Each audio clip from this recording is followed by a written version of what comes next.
हनुमान् श्रीपदो वायुपुत्रो रुद्रो नघोजरः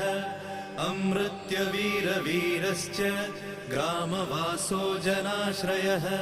धनदो निर्गुणः शूरो वीरो निधिपतिर्मुनिः पिङ्गाक्षो वरदो वाग्मी सीताशोकविनाशकः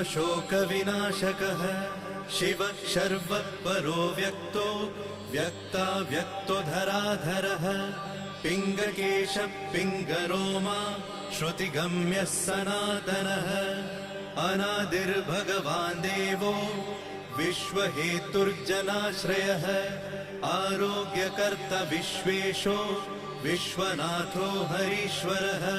भर्गो रामो रामभक्तः कल्याणप्रकृतिस्थिरः विश्वम्भरो विश्वमूर्तिर्